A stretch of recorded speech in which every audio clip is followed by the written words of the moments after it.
Hello students, welcome to यार agriculture rankers academy. मैं आपका युवराज धार्मिक और आज हमारा फंडामेंटल्स ऑफ एंटोमोलॉजी का 5वां लेक्चर है। कौन सा 5वां लेक्चर है, जिसमें हम पढ़ रहे हैं कीट का बाह्य आवरण यानी इंसेक्ट इंटेगुमेंट। देखिए, अब आप सोच रहे होंगे कि भैया मैं तो यहाँ बॉडी वॉल पढ़ने आया हूँ या फिर एक्सोस्केलेटन पढ़ने आया हूँ। तो मैं आपको पहले बता दूँ कि integument, body wall and exoskeleton तीनों एक ही होते हैं। यानी अगर हम कहें कि insect integument also known as body wall and exoskeleton.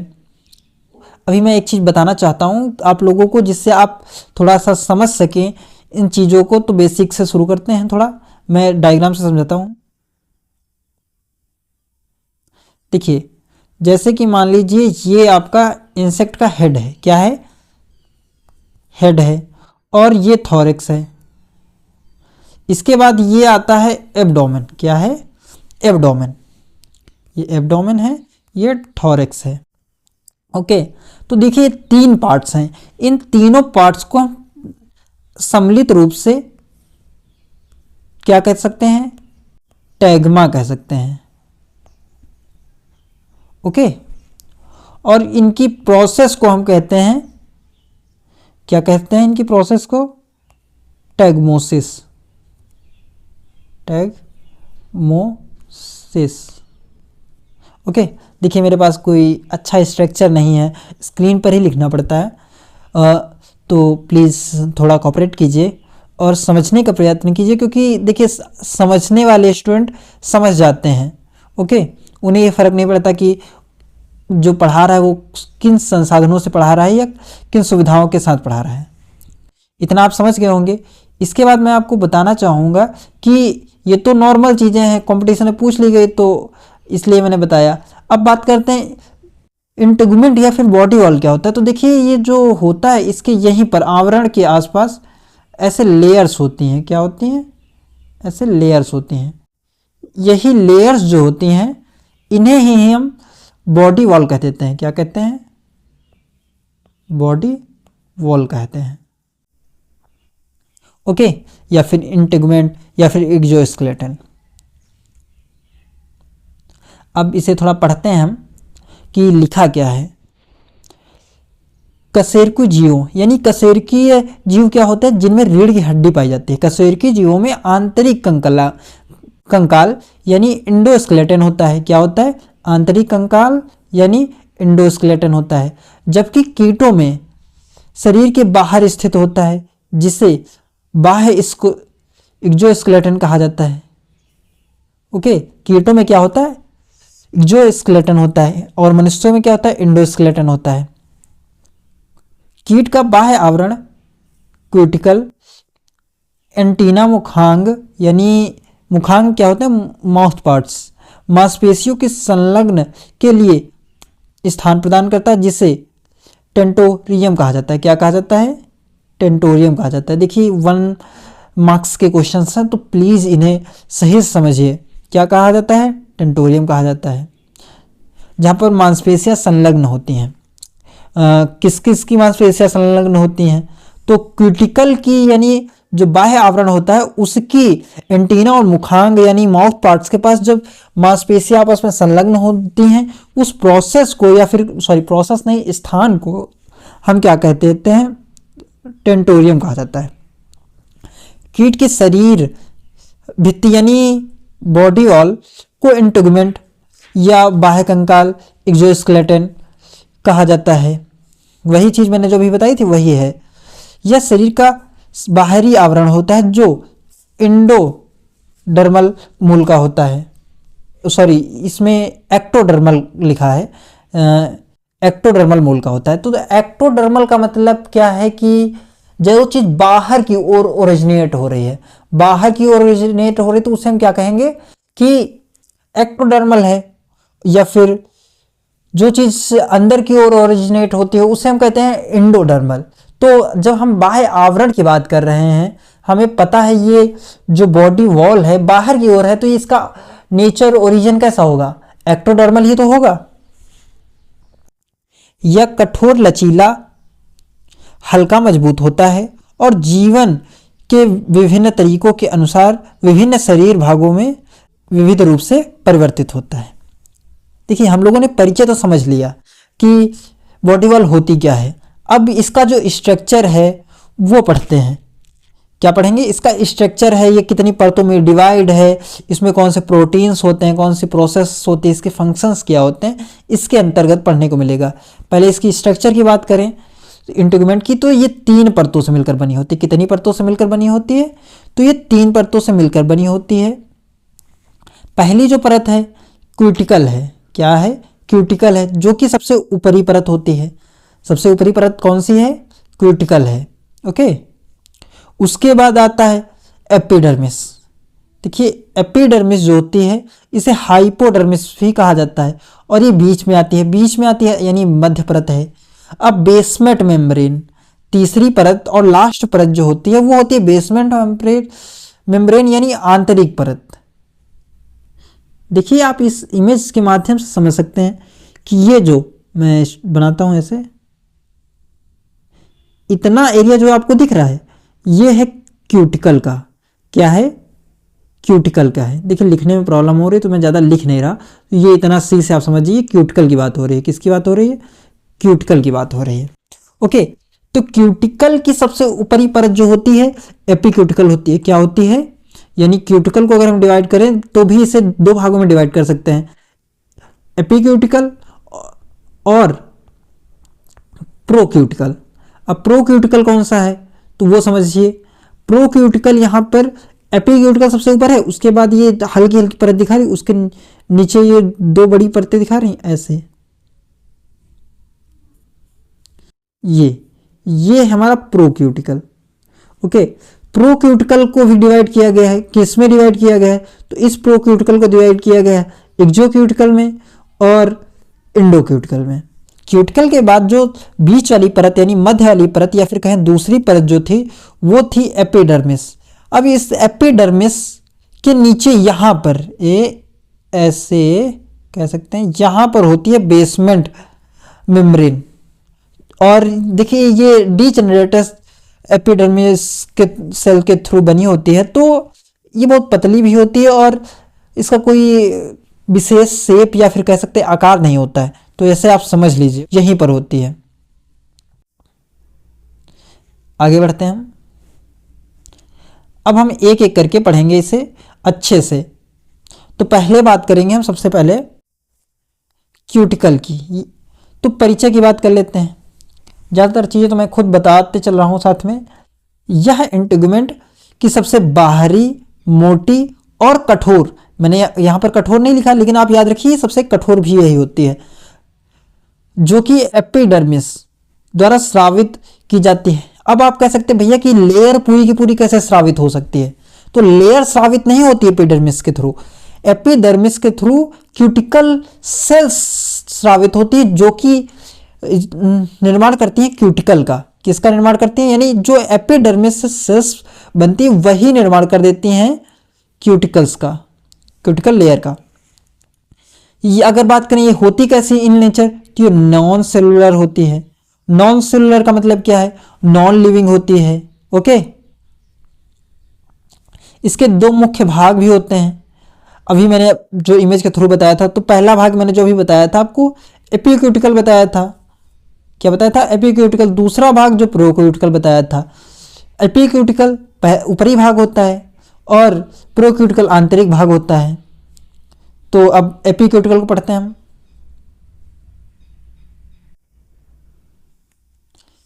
देखिए एपिक्यूटिकल क्या होता है? सबसे ऊपरी पतली परत होती है। उसमें मैंने स्ट्रक्चर में दिखाया भी था आप लोगों को। ये देख लीजिए दोबारा से। ये देखिए बिल्कुल पतली भूरे रंग की दिखाई पड़ रही है। ओके, ये सबसे पतली पतली एपिक्यूटिकल दिखाई पड़ रही है। उसके बाद प्रोक्यूटिकल तो काफ़ी बड़ी दिखाई पड़ रही है। देखिए एपिक्यूटिकल की अगर साइज की बात करें हम, तो 1 से 4 माइक्रोन होती है। और ये बनी किससे होती है? तो ये काइटिन से बनी होती है। किससे बनी होती है? काइटिन से बनी होती है। उसके बाद बात करते हैं कि ये कितने परतों में और होती है। भैया अभी तो मैंने देखा था ये कि खुद इतनी पतली है, लेकिन माइक्रोबायोलॉजी की सबसे अच्छी विशेषता, या फिर कह सकते हैं बायोलॉजी की सबसे अच्छी विशेषता यही होती है कि हमें चीज़ें दिखाई ही नहीं पड़ती, कितनी छोटी छोटी होती हैं। तो हर चीज़ देख नहीं सकते हम साधारण आँखों से। तो ये 4 उप परतों में भी डिवाइड होती है। वो 4 उप परतें हैं कौन कौन सी? तो पहली जो परत है सीमेंटेड परत है। अब सीमेंटेड परत जो होती है ये लाइपोप्रोटीन की बनी होती है। किसकी बनी होती है? लाइपोप्रोटीन्स की बनी होती है। और ये लाइपोप्रोटीन स्रावित कहाँ से होता है? तो ये थर्मल ग्रंथियों से स्रावित होता है और इसका कार्य होता है बाहरी क्षति से बचाना, यानी जो एक्सटर्नल डैमेज होता है उससे रक्षा करना। देखिए मैं कॉन्सेप्ट समझा रहा हूँ, आप इसे अपनी लैंग्वेज में लिख सकते हैं। अगर आप अपनी लैंग्वेज में लिखने का प्रयास करेंगे तो जरूरी नहीं ऐसा लिखें, आप इसे ऐसे भी लिख सकते हैं कि सीमेंटेड परत बाहरी खतरों से बचाती है, यानी बाहरी क्षति से बचाती है, और ये लाइपोप्रोटीन से बनी होती है जो कि थर्मल ग्रंथियों से स्रावित होती है। ओके, इसके बाद हम दूसरी जो परत है इसकी एपिक्यूटिकल की, वो है वैक्स परत। अब वैक्स शब्द से आपको याद होना चाहिए फैट। क्या? फैट। और फैट क्या होता है? हाइड्रोकार्बन होता है। तो ये लंबी श्रृंखला वाले हाइड्रोकार्बन, फैटी एसिड और अल्कोहल के एस्टर से बनी होती है। और हम क्या जानते हैं? वैक्स कहते नहीं, हम वैक्सिंग करा दीजिए। और वैक्सिंग का मतलब ही यही होता है कि ये जल रोधक हो जाए। वैक्सिंग का कार्य क्या होता है? जल को रोकने के लिए कराए जाते हैं। तो इसका काम जल को रोकने के लिए होता है और शरीर से जल की हानि को रोकती है। अब मैंने आप लोगों को कल वाले लेक्चर में थोड़ा सा समझाया भी था कि ये कैसे वर्क करती है। और पॉलीफिनॉल जो तीसरी होती है, पॉलीफिनॉल लेयर होती है। अगर हम पॉलीफिनॉलिक लेयर की बात करें तो यह गैर स्थिर होती है। ओके, जिसमें विभिन्न प्रकार के फिनॉल्स होते हैं। क्या होंगे? फिनॉल्स होंगे, क्योंकि नाम से पता चल रहा है। और यह मुख्य रूप से प्रोटीन के निर्माण में सहायक होती है। क्या करती है? प्रोटीन के निर्माण में सहायता करती है। अम्लों, एसिड और जैविक विलायकों के प्रति प्रतिरोधी भी होती है। उसके बाद जो आखिरी लेयर आती है इसमें, वो आती है क्यूटिकुलिन लेयर। ये क्या होती है? हल्के पीले रंग की होती है। कैसी होती है? हल्के पीले, यानी एम्बर कलर्ड, हल्के पीले रंग की पतली परत होती है जो कि एपिडर्मिस की परत पर स्थित होती है। जो कि कहाँ स्थित होती है? एपिडर्मिस की परत पर स्थित होती है। यह बाहरी पॉलीफिनॉल परत द्वारा मजबूत की जाती है। यह पारगम्यता को नियंत्रित करती है और विकास अवरोध, ग्रोथ बैरियर के रूप में कार्य करती है। देखिए अब हमारा एपिक्यूटिकल कंप्लीट हो गया। इसके बाद हम पढ़ेंगे प्रोक्यूटिकल। प्रोक्यूटिकल क्या है भाई? प्रोक्यूटिकल ये भी लेयर है किसकी? क्यूटिकल की। और इस लेयर को भी हम 2 भागों में डिवाइड कर सकते हैं। तो वो 2 भाग कौन कौन से हैं? अगर हम बात करें इसकी, तो पहली लेयर है एक्सोक्यूटिकल। क्या है? एक्सोक्यूटिकल, यानी बाहरी परत। और दूसरी है एंडोक्यूटिकल। मैंने अभी बताया था जब इमेज को समझाया था अच्छे से। तो एक्सोक्यूटिकल को आप इस तरह समझ सकते हैं कि एक्सो का मतलब ही बाहर होता है, और जो चीज़ बाहर होती है वो ज़्यादा कठोर होती है, और कठोर होने के कारण उसका रंग कैसा हो? डार्क होगा।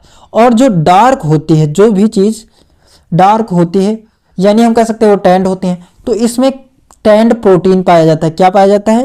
एक्सोक्यूटिकल में टैंड प्रोटीन पाया जाता है। इसका रंग कैसा होता है? गहरे रंग की होती है, कठोर होती है और स्क्लेराइज्ड होती है। यह काइटिन और स्क्लेरोटीन से बनी हुई होती है। इसमें कौन सी प्रोटीन पाई जाती है? स्क्लेरोटीन। अब हम बात कर लेते हैं कि इंडोक्यूटिकल की, कि इंडोक्यूटिकल क्या है भैया, इसके बारे में तो जानकारी दीजिए। तो इंडोक्यूटिकल है आंतरिक लेयर। अब आंतरिक लेयर समझ सकते हैं, इंडो मतलब अंदर। जो चीज़ अंदर होती है वो कैसी होती है? सॉफ्ट होती है, यानी कोमल होती है, हल्के रंग की होती है। हल्के रंग का मतलब यहाँ पर वाइट कह सकते हैं या फिर ट्रांसपेरेंट कह सकते हैं, जो कि पारदर्शी हो, लाइट कलर्ड और अस्क्लेरोटाइज्ड होती है। यह काइटिन और आर्थोपोडिन से बनी होती है। देखिए हर जगह जब इंडोक्यूटिकल की बात करेगा तो फिर ज़्यादा चांस है जब कॉम्पिटेटिव एग्जाम में तो वो काइटिन नहीं देगा ऑप्शन में, तब आपको आर्थ्रोपोडिन ही देगा और तब आपको आर्थ्रोपोडिन याद रखना पड़ेगा। और आर्थ्रोपोडिन कैसा प्रोटीन है, तो ये अनटैंड प्रोटीन है। अनटैंड कैसे याद रखेंगे, क्योंकि ये हल्के रंग की है और टैंड चीज़ें हल्के रंग की होती नहीं, तो ये क्या है, अनटैंड प्रोटीन है। अब इसी के आगे हम पढ़ रहे हैं छिद्र नलिका यानी पोर कैनाल्स। पोर कैनाल्स को आप इस तरह समझ सकते हैं कि जो छोटी छोटी जैसे मनुष्यों में सिराएं होती हैं वैसा ही होते हैं, इसमें इस संरचनाएं होती हैं जो मटेरियल्स को इधर से उधर ले जाने का काम करते हैं। पढ़ते हैं इसे। ये सूक्ष्म यानी फाइन लंबवत चैनल्स होते हैं जो एक्सोक्यूटिकल और इंडोक्यूटिकल दोनों में फैले होते हैं। एक्सोक्यूटिकल में मौजूद छिद्र नलिकाएं यानी पोर कैनाल्स एपिक्यूटिकल के स्त्राव में सहायक होती हैं। ये नलिकाएं क्यूटिकल पदार्थ यानी क्यूटिकुलर मटेरियल और एंजाइम को बाहरी प्रोक्यूटिकल और एपिक्यूटिकल भाग तक पहुंचाने का कार्य करती हैं। ये समझ गए होंगे आप। इसके बाद हम बात करेंगे कि जो हमारा क्यूटिकल है इसका अपघटन कैसा है, यानी ये किन पदार्थों से मिलकर बना हुआ है। अपघटन का मतलब क्या होता है, किन पदार्थों से मिलकर बना है। तो भाई ये मुख्यतः दो पदार्थों से मिलकर बना है। तो पहला है काइटिन और दूसरा है प्रोटीन। देखिए कुछ लोग क्या होते हैं वो काइटिन को प्रोटीन समझ लेते हैं। ये काइटिन जो हमारा प्रोटीन नहीं है, ये कार्बोहाइड्रेट है। क्या है, यार लिखते नहीं बनना, चलिए आप ऐसे ही याद रख लीजिए कि ये जो काइटिन होता है ये क्या होता है, कार्बोहाइड्रेट होता है।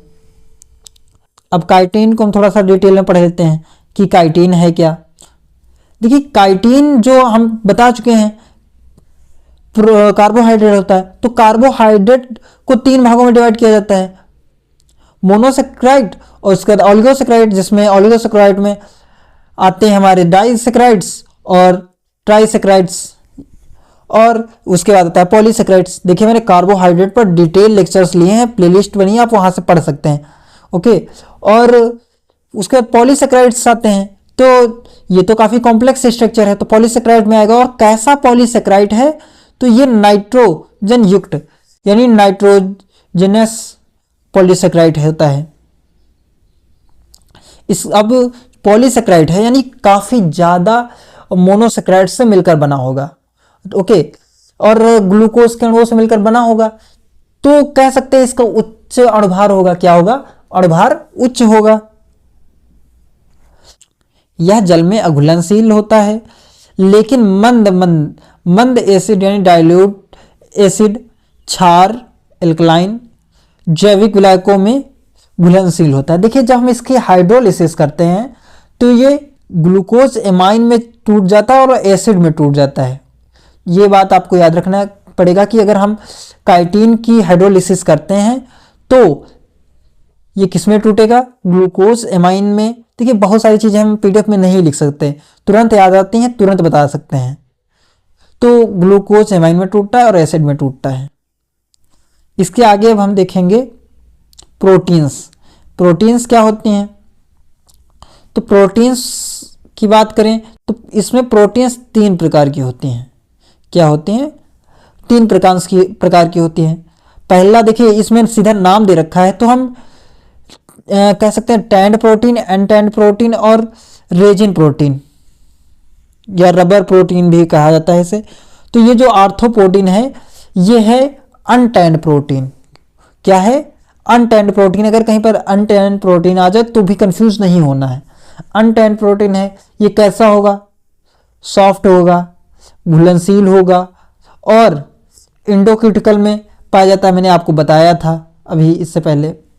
और जब आर्थ्रोपोडिन स्क्लेरोटिन में बदल जाता है तो इसे ही हम कह देते हैं टैनिंग या फिर स्क्लेरोटाइजेशन कह देते हैं। तो अगर नॉर्मली स्क्लेरोटाइजेशन भी कह दे तो हम क्या कहेंगे इसे, आर्थ्रोपोडिन जब स्क्लेरोटिन में बदल जाता है, उससे ही कहा जाता है। या फिर हम कह सकते हैं कि जब अनटैंड प्रोटीन टैंड प्रोटीन में बदल जाता है। और ये कहाँ पर बदलेगा, तो ये बदल जाएगा एक्सोक्यूटिकल में।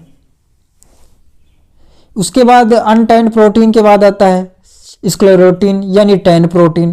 टैंड नाम से पता चल रहा है, तो ये कैसा होगा, कठोर होगा, गहरे रंग का होगा और अघुलनशील होगा जल में। टैंड प्रोटीन भी देखिए वही चीज लिखी हुई है नीचे, टैंड प्रोटीन कहा जाता है। ये पीले भूरे रंग का होता है।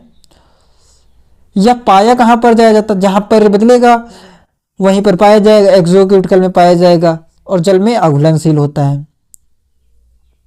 तीसरा प्रोटीन जो है उसे हम रेजिलीन प्रोटीन भी कह सकते हैं या फिर रबर प्रोटीन भी कह सकते हैं। अब ये होता कैसा है, तो रबर प्रोटीन इसे इसीलिए कहा जा रहा है क्योंकि ये लचीला होता है। ओके, इलास्टिसिटी इसकी ज़्यादा होती है। यह रंगहीन होता है, कलरलेस होता है और ज्वाइंट्स क्षेत्रों में पाया जाता है। आगे बढ़ने से पहले आपसे निवेदन है कि आप हमारे चैनल ARA को यानी एग्रीकल्चर रैंकर्स अकेडमी को सब्सक्राइब कर लीजिए। प्लीज़ एक छोटा सा कमेंट करिए और आपको कौन सा टॉपिक नहीं समझ में आया प्लीज़ बताइए, मतलब जो अगर हम उसमें इम्प्रूव कर सकेंगे। अगर क्या आप अगर बताएंगे कि ये चीज़ नहीं समझ में आई तो हम बताएंगे, ज़रूर बताएंगे। और लाइक एंड शेयर करिएगा क्योंकि हमारे सब्सक्राइबर बढ़ नहीं रहे हैं और आप लोग सपोर्ट करिए। हम लोग काफ़ी मेहनत से PDF बनाते हैं। मैं अकेला हूँ, मैं अकेला काम कर रहा हूँ, तो प्लीज़ हेल्प करिए। मैं भी स्टूडेंट हूँ, यूनिवर्सिटी जाता हूँ, 10 से 6 क्लासेस लेता हूँ, फिर आता हूँ PDF बनाता हूँ, लेक्चर रिकॉर्ड करता हूँ, खुद एडिटिंग करता हूँ, खुद थंबनेल बनाता हूँ, तो प्लीज़ सपोर्ट करिए। अदरवाइज़ हिंदी में मटेरियल पहले से कम है, मैं भी बनाना बंद ही कर दूंगा, तो प्लीज़ हेल्प करिए। इसके आगे अगर हम बात करें तो हमारी अन्य जो 2 परतें रह गई थी, अभी हम क्या पढ़ रहे थे, क्यूटिकल पढ़ रहे थे। अब इसके आगे की हमारी जो 2 परतें बच जाती हैं वो है एपिडर्मिस, जो हमने फिगर्स में देखी हुई थी, वो एपिडर्मिस है, जिसे हम हाइपोडर्मिस के भी नाम से जाना जाता है। यह एक कोशिकीय परत होती है, एकल कोशिकीय परत होती है, यूनिसेलुलर होती है। ओके, और बेसमेंट मेम्ब्रेन पर स्थित होती है। मैंने बताया था कि डीजेनरेटेड सेल जो सेल होती है वही नीचे जमा हो जाती है, वही बेसमेंट सेल का निर्माण करती हैं, तो कह सकते हैं कि उस पर स्थित होती है।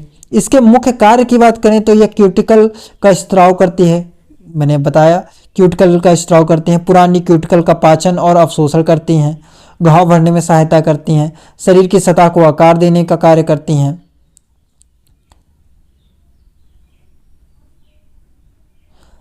अब ये कैसे बनी होती है, यानी इसका संगठन क्या है, इसके स्ट्रक्चर का, वो भी जान लेते हैं।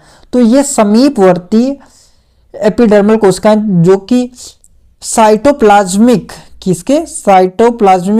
प्रक्रिया यानी प्रोसेस के थ्रू आपस में जुड़ी होती है। जैसे समीपवर्ती का मतलब क्या होता है, जैसे ये कोशिका है, इसके जो बीच की जगह है यहाँ पर ये जिससे जुड़ी हुई होती हैं, ये साइटोप्लाज्मिक प्रोसेस के थ्रू जुड़ी होती है। और ये आपस में जैसे ये जो हैं कोशिकाएं, ये इस कोशिका की ये आपस में क्या है, समीपवर्ती कोशिकाएं हैं। सभी एपिडर्मल कोशिकाएं ग्रंथीय होती हैं।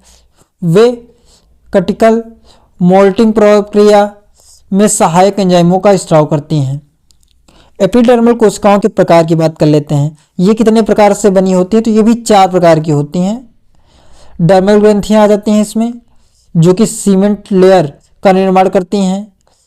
ट्राइकोजेन आ जाता है इसमें, क्या आ जाता है, ट्राइकोजेन सेल्स भी आ जाती हैं। बाल जैसी संरचनाएं होती हैं, इनकी बाल जैसी संरचनाएं उत्पन्न करते हैं। उसके बाद मोल्टिंग ग्रंथियां आ जाती हैं, मोल्टिंग फ्लूइड प्रोड्यूस करती हैं यानी स्त्राव करती हैं। देखिए स्ट्रॉ शब्द यानी जो चीज़ लिक्विड रूप में होती है तो स्ट्रॉ ही कहेंगे उसे। उसके बाद आ जाता है पेरी स्ट्रिंगमैटिक ग्रंथियां, ये डेप्टन लार्वा के स्पाइरेकल्स की चारों ओर पाई जाती हैं। इसके बाद आता है जो लास्ट मेम्ब्रेन बचती है या फिर कहें लेयर बचती है इंटीग्यूमेंट या फिर बॉडी वॉल की, वो है बेसमेंट मेम्ब्रेन। क्या है, बेसमेंट मेम्ब्रेन है। यह शरीर मिट्टी यानी बॉडी वॉल का आधार भाग यानी बेसल पार्ट होता है। सबसे निचली है तो आधार पार्ट ही कहेंगे हम। या डीजेनरेटेड एपिडर्मल कोशिकाओं से निर्मित होती है जो कि गैर जीवित होती हैं।